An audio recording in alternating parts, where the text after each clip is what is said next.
to the RodCAST. Today, I'm joined by my co-host, Greg Costa, editor of Engine Labs.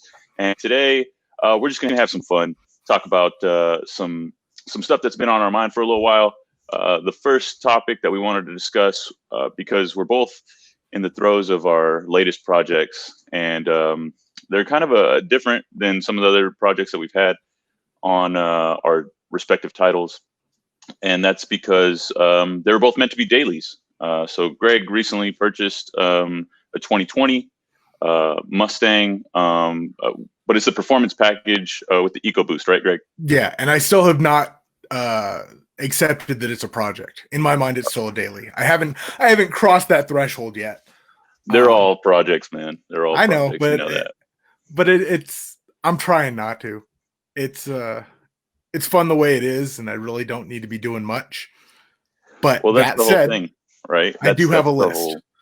Yeah, that's the whole point, right? We can never just leave them alone. And the same is true for the 2010 Camaro SS 2SS RS that I recently picked up. It's a bone stock car. The previous owner, the only thing they did to it was add some ZL1 wheels, and that's it. Other than that, it's bone stock, and that's exactly how I wanted it. But I'm going to call you out here real quick. That thing was going to be a project from the beginning because you and I were talking, and I'm keeping it above board here.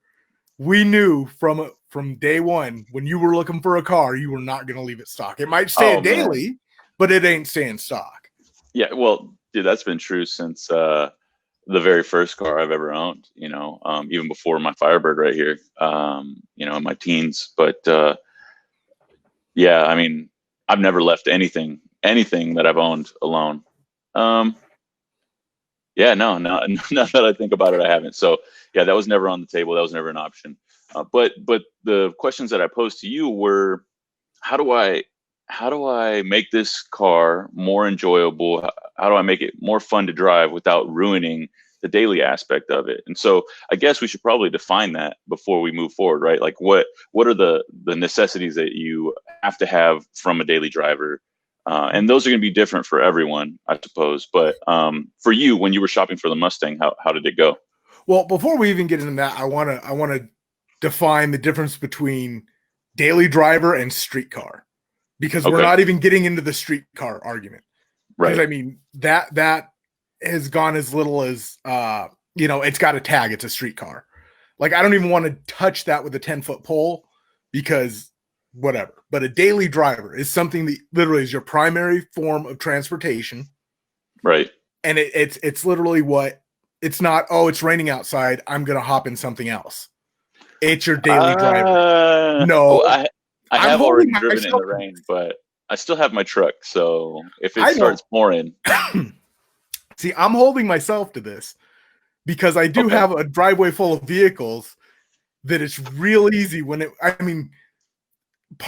so going back to what I was looking for in a car, one of the things the Mustang has that was really attractive is it has a wet/snow mode.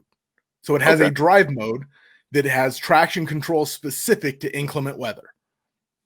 That is a plus for me because, we get snow up here. Is that something that you've used since you got it? No. It snowed twice and I haven't taken it out. I know. Well, that's probably smart. And that goes back to me, saying I have a bunch of cars that I could drive in the snow, but I just didn't drive anything. I just wasn't going out at all. So it's not that I cheated. But I did go out yesterday and it was sprinkling. And I know that sounds dumb. That's so dangerous in a Mustang, Greg. They're already so tail happy. You need to be careful, bro. I've seen the memes. But to be fair and to be, again, 100% honest, I didn't even have to turn the wipers on. So I'm not going to act like I'm sitting here driving my car in storms right now.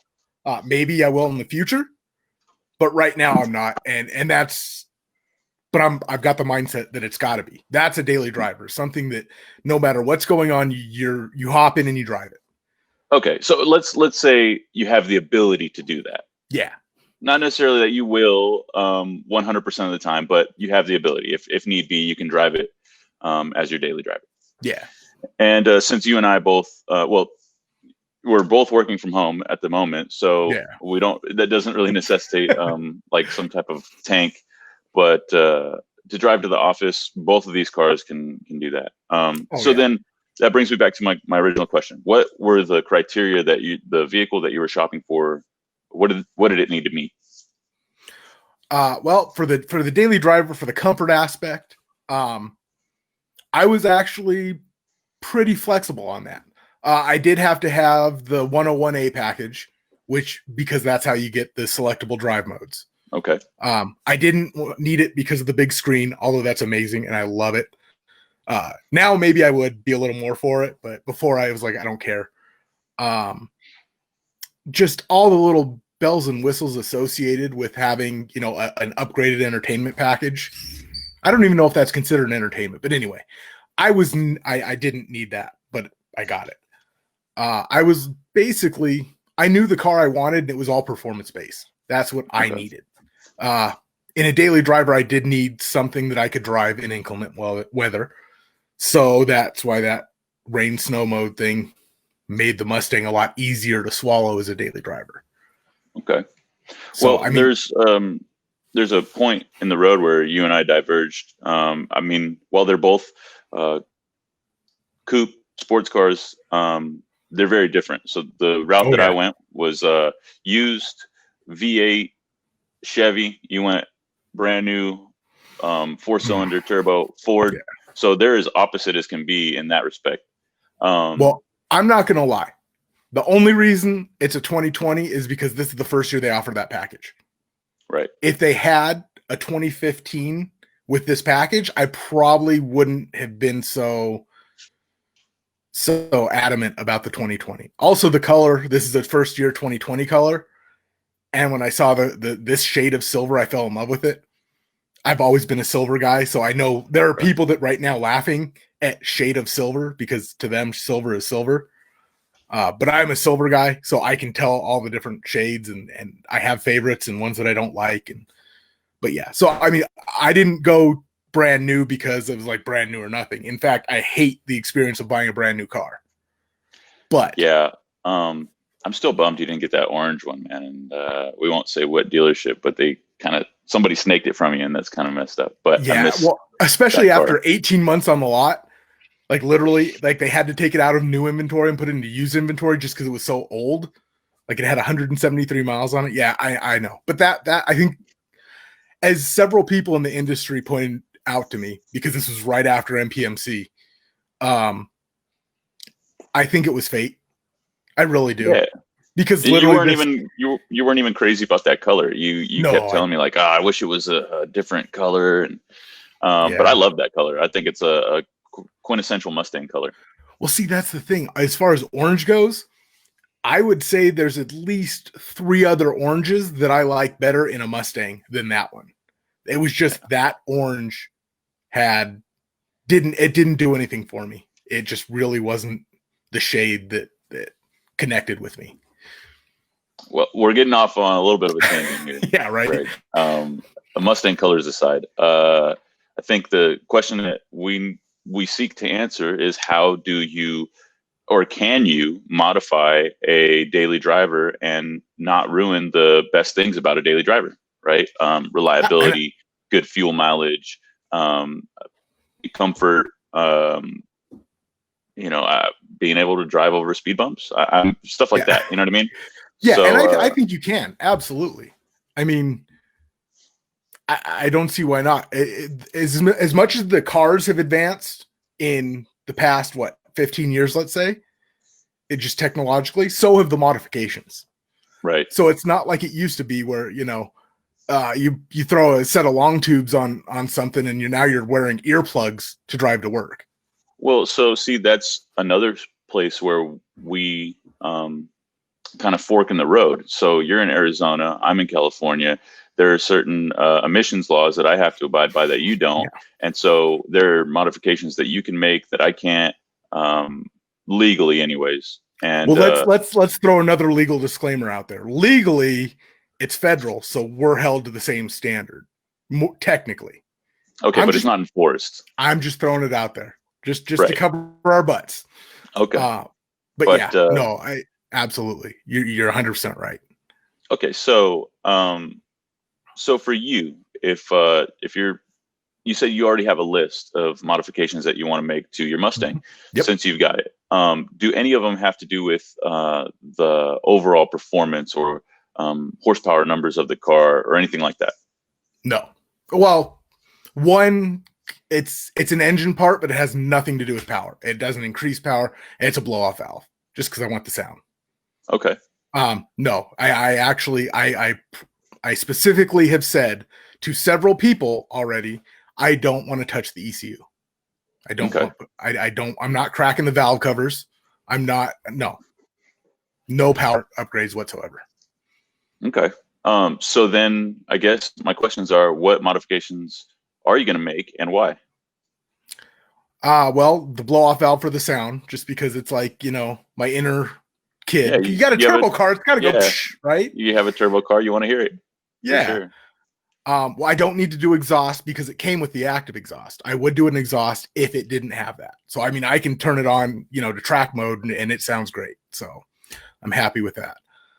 My big plans are suspension. And I was actually pretty on the fence about that when I got the car. And then I found Steeda makes a suspension kit kind of aimed at bad roads because we don't have the greatest roads out here. Really? Yeah. So I'm like, wow, the valving of the shocks are designed, I think for like potholes and stuff. So that's something I'm very interested in talking to them about. Yeah. Because that's cool. And the handling of this car is amazing. And maybe it's just because I'm coming from some non-handling cars. Yeah. So what does it come with from the factory? Does it have some type of magnetic ride suspension option or anything like that? No, I didn't go with that simply because I would add the custom order to the car. So I was like, no, not dealing with the MagneRide. But It does have like upgraded sway bars, and I'm not 100% sure how it works. Some of them are like GT parts. Some of them are upgraded in general. Like I know it's got a little bit stiffer spring. Definitely not anything that an enthusiast would consider, Yeah, I got you. That level. But it's enough to make for those roundabouts. I mean, I've made my girlfriend, pretty uncomfortable in the car going through roundabouts. I got you. But yeah, so it's got an upgraded suspension, upgraded. But I think suspension is going to be where I do it, and then wheels. Yeah, you've already got some cool wheels on there. Yeah, that was actually more as a necessity than anything else. I needed all seasons, and the car comes with summer performance tires. So I figured, why not order wheels at the same time? They're just the cheap SVE drifts. They're nothing, fancy. Dude, I like those wheels. Those wheels are cool. They look amazing. They've won me over. I bought them because of cost, not looks, and now I've started to like the looks. Well, throw a photo of your car up and show everyone what we're talking about. All right. And the thing is, these have really grown on me, and I like them, dude. They're cool. They look like a higher end wheel that you can get at a more affordable price. Yeah, and one of the things that someone said, and I honestly don't remember who said it, this generation Mustang,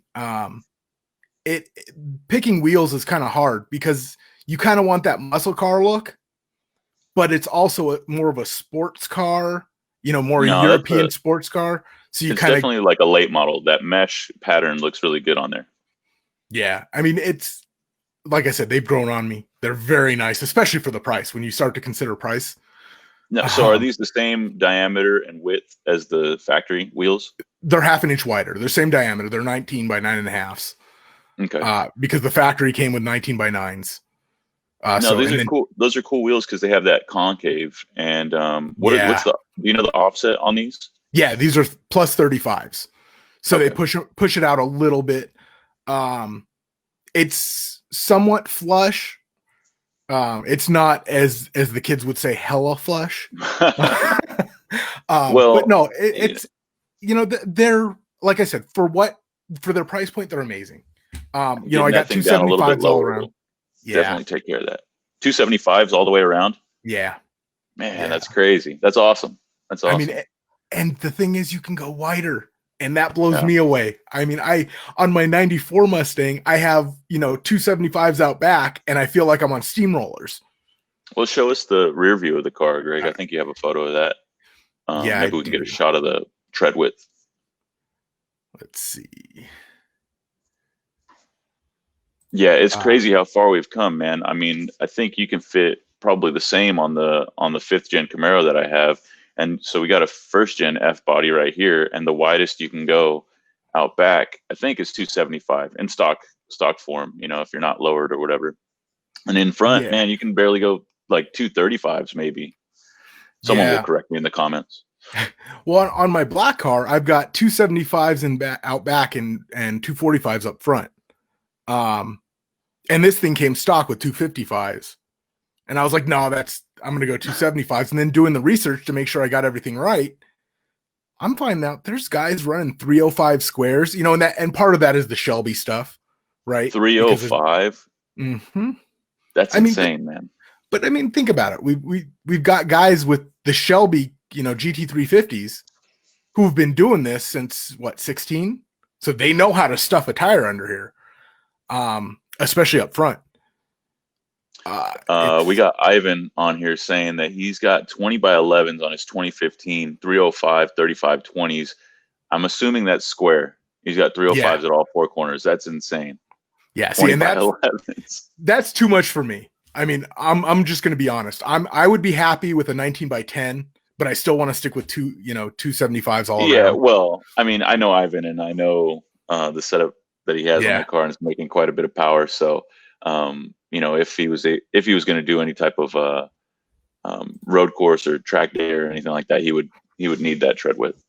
Oh, dude, that 305 isn't going to hold the amount of power he makes. Yeah, I think he's got it detuned, but yeah. Oh, I know. Well, I mean, we did the engine in Engine Labs. I mean, that's right. That thing makes stupid power. It makes 1,000 to the tire legitimately. And I mean, when we did the article, we actually went with the most conservative way the dyno would read. So there was no chance. I mean, we could have gone with, different settings on the dyno, and it would have showed like, I want to say it went up to like 1,060 or something. 1,000. And it's funny because if you were to ask him, he'd probably tell you that could be his daily. Oh yeah, no, he's he'll drive crazy things. So he's okay. So good. We got to answer the question, Greg. How do you modify your daily driver without ruining it? So there are suspension options. You said Steeda has one that caters to people who might be driving on rougher roads. Yeah. That's awesome. I never heard of anything like that. That's really cool. You got wheels and tires. So you went with an all-season tire on some nice wheels. So I think that's going to be it. To be fair, they're all-season ultra high performance. So I mean, it's not like a cheap, crappy tire. It's still got some performance characteristics. But I'm not going to lie. I'm also looking for another set of wheels so I can put a wider summer tire on it. Gotcha. Gotcha. Okay, but you could get away with running those year round. Yeah, absolutely. Okay, so then performance, you're going to do a blow off valve. For me, I still like. I mean, that thing's got 420 some odd horsepower that the LS3 makes in stock form. It's an LS3. It's not enough, Greg. It's not enough. And the thing is, I mean, like looking at your car, maybe I'm living vicariously, but it's like, dude, LS3, like so much stuff to do. Like I could give you a laundry list of stuff to do that I will probably encourage you to do that I wouldn't do on my car right now, this car. Okay, I'm not saying I wouldn't do it.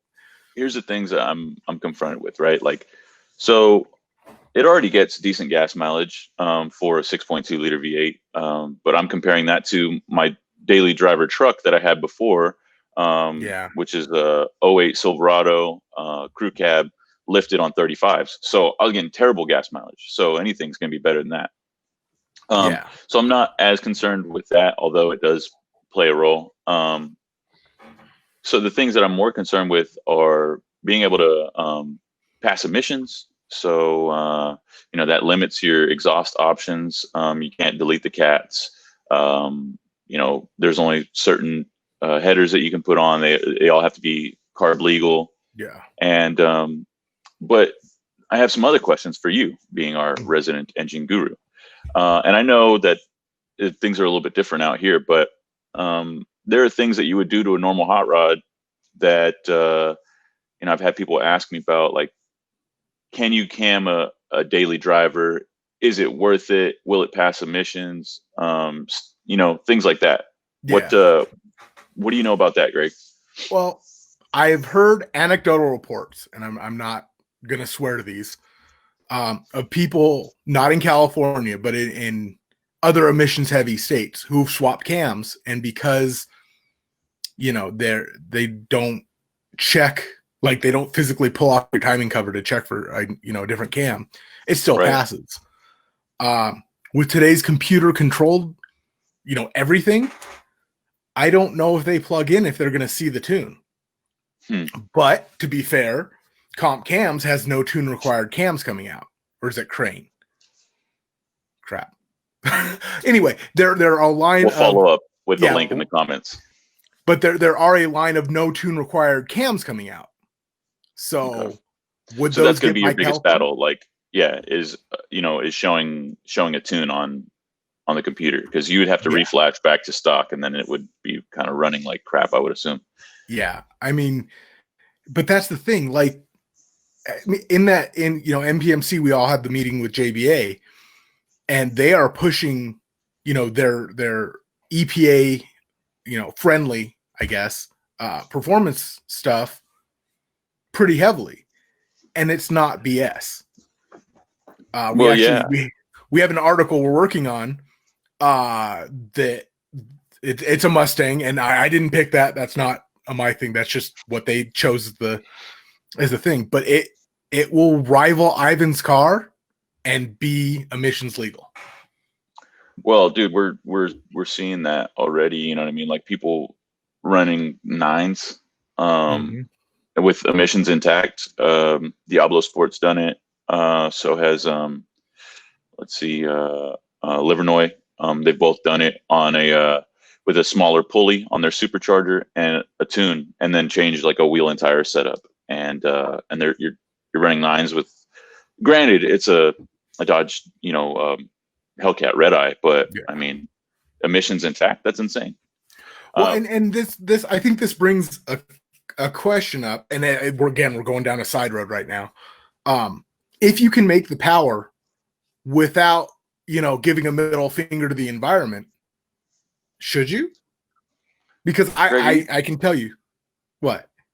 I feel like this is the first conversation in a series of conversations where you start to tell me that you're going to trade your Mustang in for a Tesla. No, not at all. I'm just asking, if you can make 1,000 horsepower and be emissions legal for more or less the same price as making that same power not emissions legal, why would you want to? Of course, I think everybody would agree that less emissions is a good thing. Well, that's the thing. I know several people who disagree. They want more emissions. It's almost like they will cut off cats out of spite. Huh.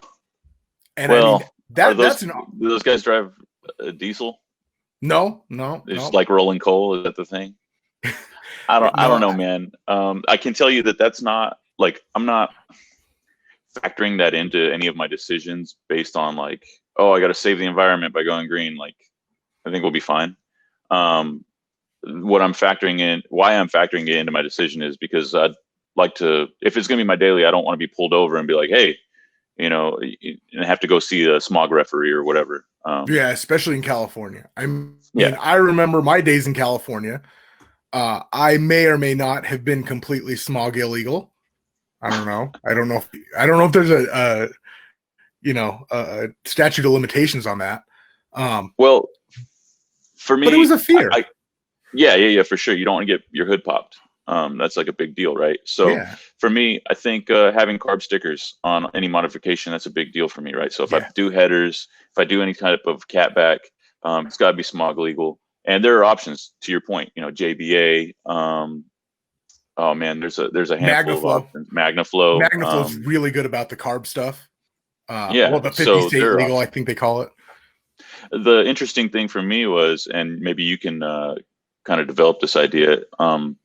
With modern engines, maybe not so much for that LS3, but if you get into an LT4 or an LT1, the factory manifolds already flow really well, especially like on a Mustang too. So is it worth it? You're going to spend, let's say $1,500 on an exhaust system, and what are you going to gain? A couple horsepower. And then when I spoke with JBA, they told me, maybe it's not necessarily the peak horsepower number, but where that power is made in the power band. So you see higher torque numbers, lower in the power band. You have a better seat of the pants feel with an exhaust system. That's something that a lot of people, I think a lot of companies kind of struggle with, is getting people to understand that peak number can be this big, but down here it's this big. Right. And this is where you're spending 80% of your time. I know Jeff Smith is a huge proponent of that theory. I mean, he's broken down numbers and he's got, if you want, you can get a 4-hour dissertation from him on why lower gains are better. And I think that's a good point. And that's something to consider if people are wanting to modify their vehicle and they're considering an exhaust system and they're reading these reports that, I didn't really gain much peak horsepower, but that's not necessarily what's important. It's where you make that power in the power band. So that's definitely something that I'm looking at in the future, something smog legal. But then I started thinking about power adders, right? Because it's not enough. It's not fast enough, Greg. I'm telling you, it's not fast enough, dude. So obviously you have 3 different ways that you can go. You got turbo, nitrous, or a supercharger. And I don't currently know of any smog legal turbo systems. Maybe, I don't know, STS or something like that. And then, speaking of getting your hood popped, you got some nitrous solenoids, sticking out. Most highway patrolmen are probably going to know what those are. Well, that's why you do a hidden nitrous system. I actually did one. I mean, I rolled around with a fake gym bag in the back seat for quite a while. And I mean, if it had tools in it and stuff, they happen to all be AN wrenches for nitrous fittings. Well, so those would be the 2 biggest pieces of competition, right? Yeah. For a daily, either nitrous or a blower, right? Yeah. Because ProCharger has a 50 state legal blower kit for basically every modern muscle car there is. And I believe there are other blower systems, but I'm not sure about their emission status, because it's a pretty lengthy and difficult process to go through with the governing body. And I mean, SEMA has been helping a lot. I do know that they've got that SEMA garage deal where they will assist manufacturers. That doesn't make it any cheaper or easier. I mean, a little bit easier because they got somebody basically holding your hand through the process. Right. But it's not cheaper. And that is a huge expense to get California stamp of approval. Yeah, that's why I was super surprised that almost most of their late model systems are 50 state carb legal. So that's one that I'm seriously looking at, because I think it's like 55 or 60% horsepower gains, on their HD kit, which is insane. Yeah. And you're talking about, something that makes 420 some odd horsepower. You cut that in half and add a little bit on top, and you're talking about something that's on par with an LT4, Yeah. I mean, the thing is, like, especially with your car, you've got power and you want more. I mean, I don't think your goals with the daily driver were the same as mine, because I still have another project car that's going to be stupid. But your daily driver, I feel like you want a muscle car that you're driving every day, as opposed to, something that's just transportation and kind of fun. Yeah.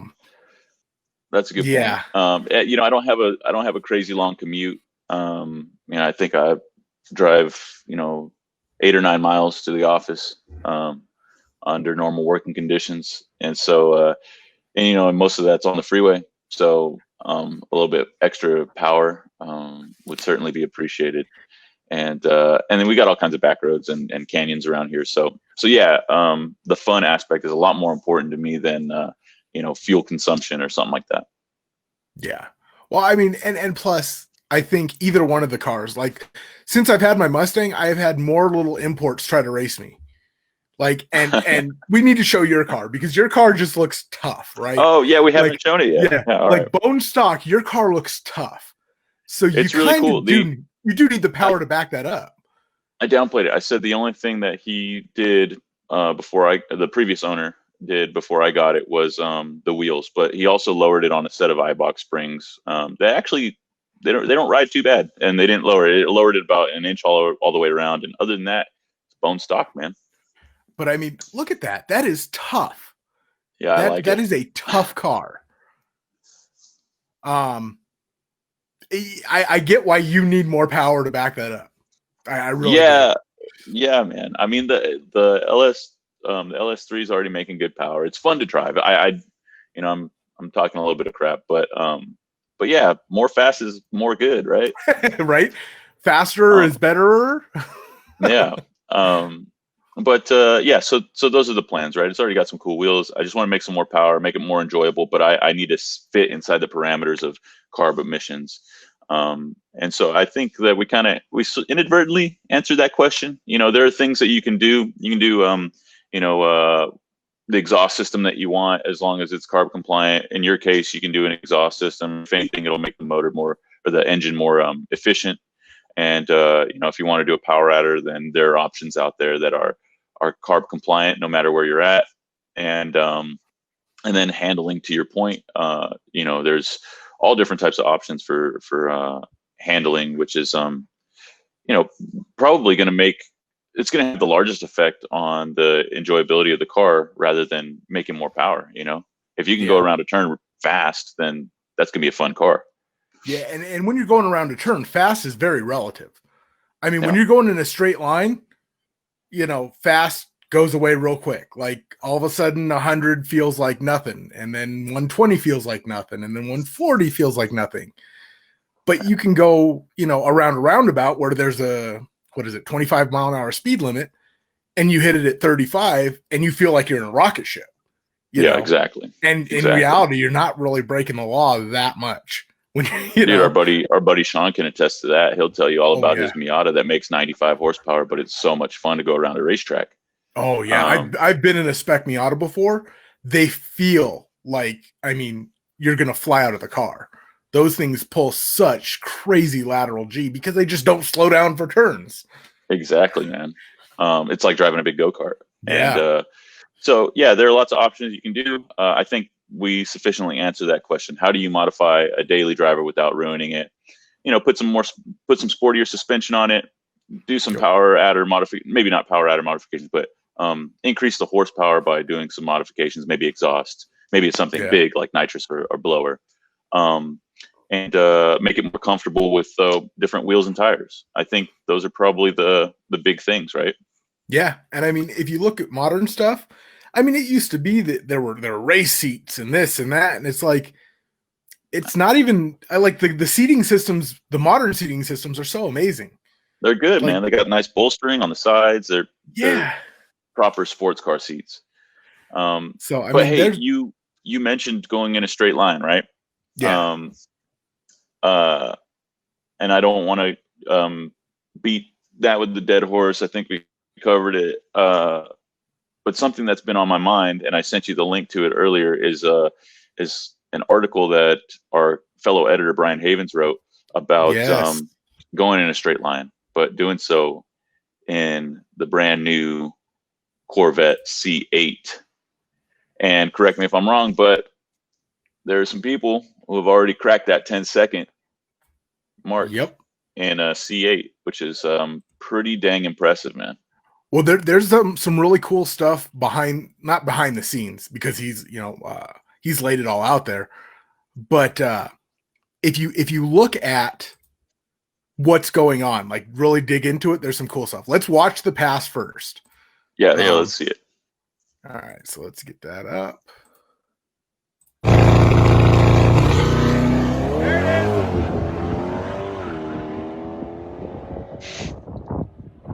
I mean, I love the like, guy's surprise at the end.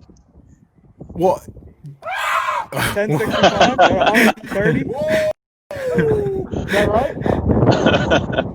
Wow. And then he checks with the track official to make sure. I mean, here's the thing. Like 1065 off the showroom floor from a Corvette is awesome because Corvettes are not designed for straight line speed, right? No, man. That's Well, insane. I mean, I'm sorry. I said straight off the showroom floor. That's with the 50 shot of nitrous on it, right? A 50 shot of nitrous. Yeah. Like the most baby hit of nitrous you can give your car. Well, first, here's the thing. Like looking into this, naturally aspirated. That stupid thing is a bracket car. I think he's run more 1105s than an 11.0 index car, because no matter what they do to it, it goes 1105. That's insane, dude. Naturally aspirated. So that right off the bat tells me there's something in the ECU limiting it, right? They are limiting that car to 11 seconds. Now, I don't think there's any safety reason to limit it. The only thing I can think of, and maybe I'm being a little, automotive conspiracy theory here, is they don't want to make the base model too fast. I don't know. Just could be, man. But what really kind of supports that is then he throws a 50 shot on and goes 1065, right? That blows my mind, dude. Then they throw a 100 shot on it, and it goes 1065. Like, really? Yeah. Like, because there's no way to get into that ECU yet. You can't really tune around it. But because there's no way to get in that ECU yet, you can't log. So you can't see what it's pulling. If it's pulling torque tables, or if it's, pulling timing, or, I mean, it wouldn't surprise me this day and age if they're using GPS somehow to measure speed, to verify speed. I don't know. Maybe that is conspiracy theory type stuff. The robots are already taking over, dude. Right? Good Lord. But I mean, that performance is amazing. I mean, that C8 Corvette is a bad bitch. I mean, I can't wait to see it go around Nürburgring, dude. I want to see its like real track times, like it's going to be insane. I want to see the next level up, and then the Z06, and then what are they going to do? A ZR1, ZR2? I don't know the Chevrolet naming convention that well. Well, when I was at SEMA this past year, they had the C8R, right? Windows, the whole deal. And I'm guessing that's what the Z06 is going to be akin to. Probably, it's going to get a wide body treatment, more aggressive styling, cool interior bits, and I don't know, maybe a blower or something. Who knows? Yeah. But I mean, and then because it's just this car has blown away. And when especially, I hate to keep going with that Corvette stigma of for the money, but man, $60,000, $60,000. It's insane. It's insane. I mean, once they crack that ECU, how long do you think it is until that thing's into the low nines? Like, honestly, I think it's going to happen before they officially crack it, because I think as soon as somebody cracks it, I don't think somebody's going to crack it and go share with everybody that they cracked it. I mean, they're just going to be running crazy time. Like, what the hell is this guy doing? Then you're going to know they've got the ECU. And then, some other people have talked about, maybe putting a Holley system on it, and then, and that's cool and all. But if you were to do that, because I was talking with Brian Havens earlier in the week, and somehow we got onto the subject of transmissions. Apparently the new transmissions, if they don't get a specific signal from the ECU, they just won't shift. Like you can't even put a standalone on some of the new transmissions, like a standalone controller. So they've got to crack that as well, because it's not like you can just go pull the harness, throw a Holley LS harness on it, and run the thing with a Terminator, because then the transmission won't shift. So what kind of ECU? How different is the LT2 from the LT1? Like, no clue. Nobody knows besides GM engineers. Yeah. It surprises me that GM would. I mean, I guess in today's litigious society, it shouldn't surprise me that they aren't like willing to open up their code to let people mess with it. But um, it seems to me they know this is an enthusiast car, Oh so there yeah, would be some for kind sure. of technology sharing going on. The price point that they're releasing it at, I mean, they have to know. I mean, young people want this car. It's got exotic looks, it's got supercar performance, and it's got a luxury car, a entry level luxury car price tag. Yeah. I mean, it's really, that is an affordable price point. And I mean, I'm not sitting here trying to sound all snooty like, oh, $60,000 is affordable. But I mean, for what it is, Yeah. like for Well, what that okay, is. so when you start to consider, the price of a base SS Camaro or a base GT Mustang or an RT Challenger, and you compare it to the new C8, they're not like, it's what, half the price? You I know? would say it's even more than half. Like Yeah, it's not like, I mean, okay, let's do a Mustang just because I kind of know the numbers right now. You get a decent option GT, right? Actually, you know what? Let's even go different. Let's go with that company in Kentucky or Virginia or somewhere where for 40 grand you drive off the lot with the supercharged Mustang, right? They install the supercharger. Now keep right. in mind that's like not optioned. So you're probably going to add 5 grand to that to get a comfortable Mustang and an upgraded fuel system so it, you can do it repeatably and reliably. Okay, so let's call it 45, right? Are you really 3/4 of the way to a new Corvette? I don't know. Well, yeah, it remains to be seen what they're going to go for on like dealer lots. You know what I mean? Yeah. Because there obviously there's a dealer markup, but there's also been reports that GM has instructed dealers to not, mark them up an exorbitant amount of money. Whether or not that's going to be the case remains to be seen. But if you're asking me, would I rather spend 45 on that car that's fully built, or spend a supposed 60 on a new Corvette with a warranty that I could potentially run tens with a 50 shot of nitrous? I'm getting the Corvette, dude. Although I think that nitrous would void the warranty. Well, you did just say a magic word, and going back to why I don't want to touch the engine on my cars because I want a warranty on my daily driver. That is something that I like on a daily driver is a warranty. Yeah. Do I like it enough to buy another new car, as my next purchase? I don't know. No. I don't think I've ever used a warranty. I mean, knock on wood, right? We're some wood. But I've never owned a brand new car.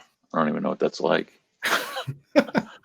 But yeah, no, it is a good, piece of insurance to have, man. Something in your back pocket that just in case something goes wrong, or there's some type of a manufacturer issue or whatever, you have that, where you can take it back and have them work on it.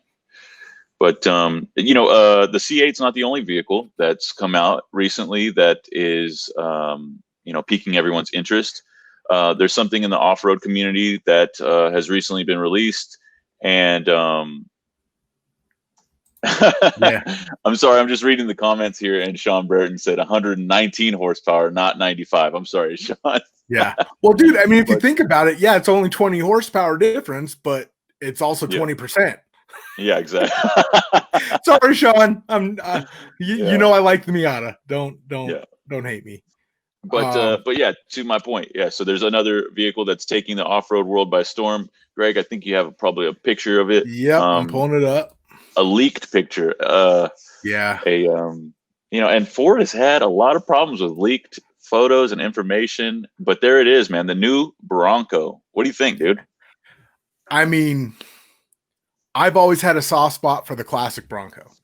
Oh yeah. Maybe it's because I have friends that have worked on them and I've gotten to ride in them, and I'm not a big off-road kind of guy to begin with, but a Bronco has always had a special place in my heart. And I feel like, again, not being a Bronco guy, I feel like this does it justice. I like it. I'm a fan. Yeah. So, can you? I want you to put this one back up, but can you put up the Sport first? Yeah. Let me. Um, so that's not the first photo that I saw, right? The first photo that I saw was the Sport, and I hated it. Well, the Sport leaked first, and I think a lot of people didn't realize it was the Sport. Exactly. And that's the same boat I was in. So I saw that and I was like, this thing sucks. I did not like it, dude. I don't. To me, it looks like an Explorer mixed with an FJ mixed with a Range Rover Sport. And I don't like it. It's a crossover for soccer moms. And I'm sure that they'll sell a bunch of them because that market will eat them up, you know. But well, when I thought this was the Bronco, I thought, I mean, perfect example of what, you know, to your point, right? You said it's for soccer moms. The day it leaked, Jamie walked in, looked over my shoulder and said, "Ooh, what is that? I love it." I mean, yeah, to the point where she's literally ready for us to go into a dealership and go buy one. I get it. And today they, another media outlet, somehow got a hold of this information. I don't know how truthful it is, but supposedly it's going to have a 1.9 liter. Let me see. It's going to have. Well, if it has the 2.3 liter EcoBoost, that's like it's going to have a EcoBoost. That's a great engine. I mean, it's 1.5 and a 1.5 and 2 liter engine as the options. Oh, not even the 2.3. Okay. And all-wheel drive only. So, so I think that's cool. All-wheel drive, you know, that's a cool feature. But yeah, it's I don't know, man. It's not for me. But like I said, I'm sure they'll sell a lot of them. But that's the whole thing, right? So this is coming out of Ford, the same people who took the Mustang and bastardized it and made the Mach-E, right? Another crossover that I'm sure is going to be all-wheel drive and have all these features, although it's different because it's electric. Point being, you know, I saw this and I thought, oh no, they've ruined another one of our great Ford nameplates. But if we can get this thing off screen and bring back that other Bronco, I saw this shortly after and I was elated because I really like it. Yeah. Now one thing that I do want to say about the Mach-E, I'm very not happy. I'm not going to say unhappy, but I'm very not happy that they would use the Mustang name on it, right? That's just because I'm a purist, you know, whatever. It may be an amazing vehicle. We don't know. Like in no way has the level of hate it's gotten indicative of the type of vehicle it is. It's simply the fact that they would use that name on a vehicle that wasn't a Mustang. Okay, so if I may, Greg, to your point, I sought to tackle that very issue, right? So based on what Ford has announced about that car, I pseudo-reviewed it, right? I really just kind of lambasted it because I hate it. But I did a review a while back when it was first announced on Street Muscle. It's called "What a Mockery." You know, how Ford sought to cash in on one of its legendary names, the Mustang, right? And so in that review, I talk about the features and some of the performance aspects of what Ford has claimed, right? So 0 to 60 times that rival and or beat, you know, our best gasoline powered late model muscle cars, you know, all these technological features on the inside with the dash display and all this, right? And so I said, I can't bash this car before I talk about all these things that it has going for it. So to your point, I think it probably will be a great vehicle and they'll sell a lot of them. But why the hell did they call it a Mustang? If I knew, I would be in the boardroom at Ford. I don't know. Yeah. Well, you know, I forget, his name escapes me. The Henry Ford the third or I forget his name, but he basically said like, oh, if we make an electric Mustang, it has to look like a Mustang and sound like a Mustang and perform and drive and feel like a Mustang, have the soul of a Mustang, right? Yeah. And then you look at this like overweight giant SUV, like I don't get it, man. To me, it, you know, and then it has like this autonomous driving feature. It's just not for me. But we've gone on a completely different tangent. We're talking about the Bronco. Greg, you got me You got me talking about the Mach-E, man. I know. I'm sorry. I just, I don't know. And like, I think with this, they're doing the name justice. I really do. I mean, at least from the looks and the supposed specs. 100%, man. I agree. That thing's really cool. I think it looks like it's going to have a removable top, just like the old one. It looks like it's already fit 33s on it. So with some, light modification, you'd probably be able to fit 35s on there. Unlike you, I do like off-roading. I think it's really cool. My Silverado's a pseudo pre-runner kind of thing, but yeah, I'm totally into it, man. I think it's cool. I hope the doors come off too, just like the old ones. And I'll be curious to find out what the full-size Bronco has as a power plant. Do you have any predictions? I mean, I feel like anything I would say at this point, just based on the way the logic at Ford Corporate has been going lately, it would go sideways. So I honestly don't know. I think the EcoBoost, the twin turbo 3.5 would make sense. Yeah, that's the same one that's in the Raptor currently. Yeah, but it makes sense. So who knows?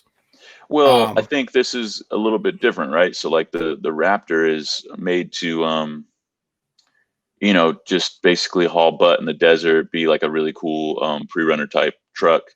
And I think the Bronco is more like a Jeep kind of thing, right? So maybe not as much power, but it can climb over a lot of stuff. I would think right there that would take out a turbo engine. Yeah. Because you need low RPM grunt, right? I mean, okay, I'm just gonna preface this as the only time I've really ever been in any kind of off-road vehicle was at a BF Goodrich event where they had like every kind of trophy trucks, and that was fun. That was amazing. But then rock crawling, I mean, that's not for me. It terrified me. Like, if you never put me in another rock crawler again, I will die a happy man. I mean, this was literally so far outside of my comfort zone. It was hilarious. And the driver, somebody told her that I was not comfortable. So what does she do? She starts sliding it and like acting like we're falling off the side of the rock pile. And she just thought it was the funniest thing in the world. And I'm sitting over here almost in tears, like not wanting. I just let me out. I'll climb down the rest of the way. It sounds like we need to have David Chick on the show. Yes, who's that would be awesome. Our senior associate editor of Off-Road Extreme. So he can shed some light on maybe some specs on this thing, or his predictions anyways, because I think you and I, we both combined probably have, half of, or maybe a quarter of the knowledge of off-road that he does. I'm just curious about the suspension. Is it going to be akin to something like a Jeep, or is it going to have, independent suspension front and rear? I don't even know, man. But all I know is at this point, it looks really cool and I like it. Yeah. I mean, it's a good looking vehicle. I think they did a great job pulling all the cues from the older stuff. They incorporated it well. Let's see. Can we pull up a photo of like a classic Bronco and let me see if I can grab one real quick. Because the obvious design cues that they've taken are the wide grille, the single headlights, the square shape of the body. If you told a kid to draw like a truck or a Jeep, it probably would be similar in shape to this thing. Yeah, and I really wish that I had pictures of my buddy's Bronco, just because that's what I picture when I think old Bronco. I did find this image that I'm pulling up right now. I don't know if this is. I know there's different generations of the older one. I don't know if this is the right one. So Bronco guys, again, please don't crucify me if this is wrong. But if anything, I think the new one looks better than this one. Whoa! All right, can we do it side by side? Yep, I think we can. Okay, cool. Let me Oh wow! No way, bro. No way. I really like this new one, and I think it's a great homage to the classic Bronco. But that classic one is just so cool, man. I could see it out on safari somewhere. Yeah, I like it. See, the thing is that picture right there, that looks plain to me because, of course, my buddy's Bronco wasn't a stock, Right. restoration. It was, a badass off-road deal. So yeah, maybe that's what it is. But the new Bronco looks so much more aggressive. But then again, it's also a different time period, Yeah, but okay, to your point, if you were to pull up, a photo of one that was built by Icon, True. then then we're talking something different. It's an insane piece of restoration, modification, and then it would look something more like this modern Bronco here.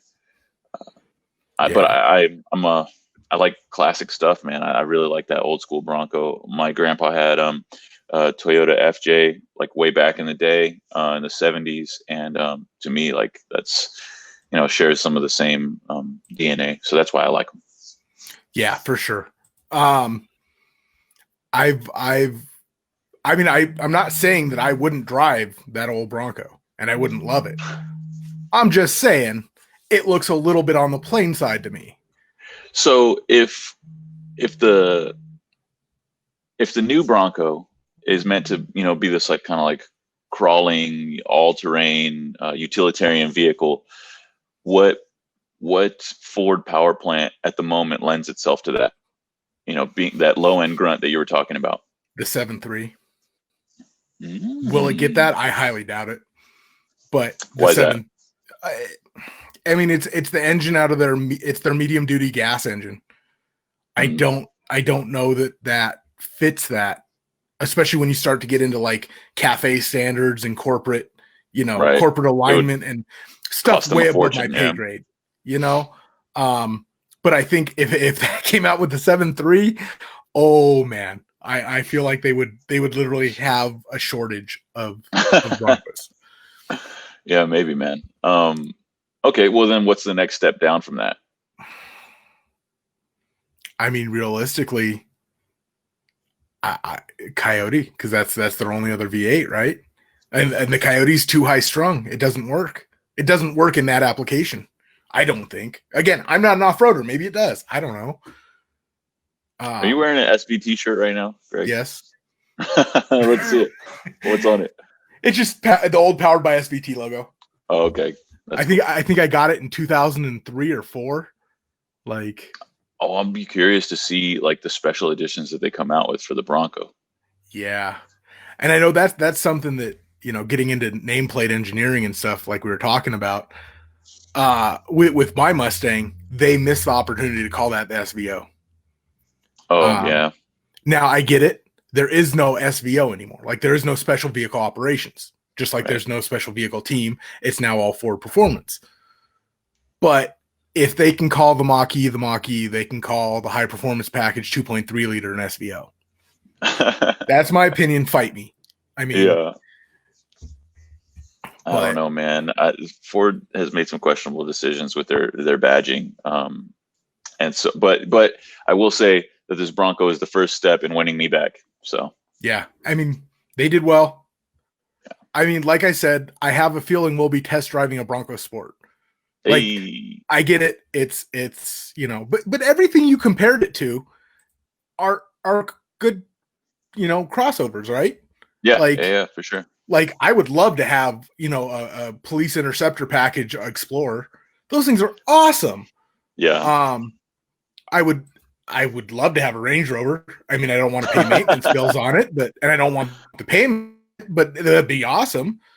And then an FJ Cruiser, man, FJ Cruisers are cool. And the funny thing is, that is another one that Jamie has wanted. So it's funny that you mentioned that you see FJ Cruiser and she's in love with this. It kind of lines up. Oh, I'm sure that Ford did their market research and they knew what people like. Yeah. So they said, all right, let's kind of tweak our design, make it look a little like this, make it feel a little like that. So I'm sure. But what does Jamie think about the new Blazer? I honestly, she hasn't seen it anywhere from me because we don't allow Chevrolet stuff. No, I'm kidding. I'm kidding. That's a joke. No, honestly, the only reason she knows what this looks like is because she happened to walk in and be looking over my shoulder. And she has not been looking over my shoulder when, we're talking to Brian or whatever, and we're looking at the Blazer. Dude, But you gotta show her a photo of the Blazer and the Bronco side by side and see what she thinks, or the Bronco Sport rather, and see which one she'd rather own. Because I don't know about you, but the aggressive styling of the new Blazer, I like it, man. I do too. I can't ever see owning a crossover, but if I did, it's sharp. I mean, It is sharp. It's a good looking vehicle. That said, I don't know that it's in her wheelhouse as far as the looks.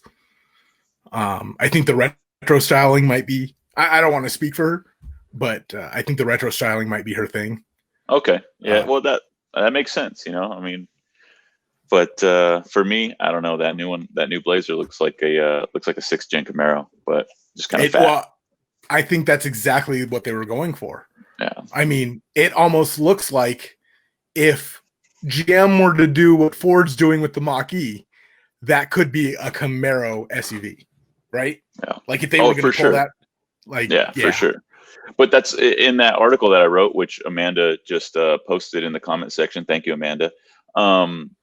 If they had done that, I don't know that they would have called it a Camaro. Obviously, they didn't. They called it the Blazer, and people were mad about that. In fact, but I think it's more akin to the old Blazers and Jimmys than the Mach-E is to anything Ford has made.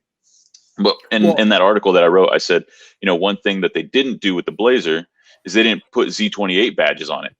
Yeah, you know what I mean. So it's while it does kind of steal some design cues from the new Camaro, it's not trying to like blatantly be a Camaro. Yeah, for sure. And I mean, but the thing is, the Blazer nameplate, you can't get mad at that. The Blazer was a truck. This is a truck, more or less. I know, and crossover, whatever. Well, yeah, they were like part of the original crossover type thing, right? Like the smaller Blazers and the Jimmys, like those became smaller SUVs, so it made sense. Yeah, I mean, GM is at least a little more on track than Ford with their naming convention, I think.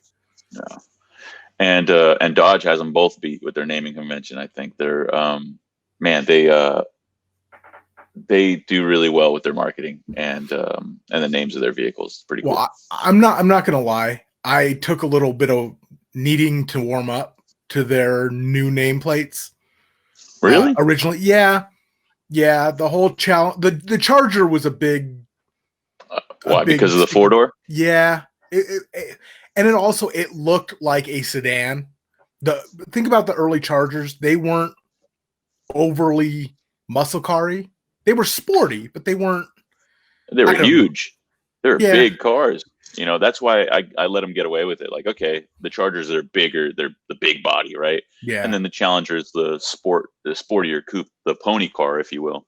Yeah. And then rebadging it with the Demon nameplate and the Hellcat and all that stuff. I think it's pretty cool. Well, they've done an amazing job. Like I said, it just took a little while. The Charger was kind of a sticking point for me. I didn't really like that. I think the Dart they could have done a little better. Oh God, no! I mean, I'm trying to be polite here. The Dart, man, because it's a thing. You're right. You're right, dude. It's like what were you guys thinking with the Dart? Like I know they wanted another neon. They needed another neon, and the Dart became the neon. And for the life of me, I don't get it. I mean, to be fair, from every review I've heard from people who've actually owned them that I know, it wasn't a bad car. Like no, I'm sure it's a great car, but it didn't get the fair shake because the naming convention kind of soured some people. Awful looking. It's so ugly. I'm sorry, it is. It's just I don't know. But I mean, I think they have done a great job. Like I really do. Especially considering all the challengers I see on a day-to-day basis. I mean, they've done well. Beautiful cars. So, Greg, next week we're going to be on again. We don't have any plans of slowing down or stopping. We're both working from home at the moment. And every Friday, noon, Pacific Standard Time, excuse me. And wait, what time zone are you in, Greg? You're on my now, right? Well, no, technically you're Pacific Daylight Time because okay. That's Arizonans have the bright idea that we're just not going to change times ever. So right now I'm in Mountain Standard, which is Pacific Daylight. So yeah. So right now I'm the same time as you, but I won't be in 6 months. So 12 noon. We got a surprise guest next week. We're not going to reveal it just yet, but tune in. As always, follow us on streetmusclemag.com and enginelabs.com. Check out powerautomedia.com. Check out all of our titles. And thanks for watching. We'll see you next week. Greg, do you have any parting shots that you want to discuss? Nope. Just everybody stay safe. Yeah. We'll see you guys soon. Peace out. Later.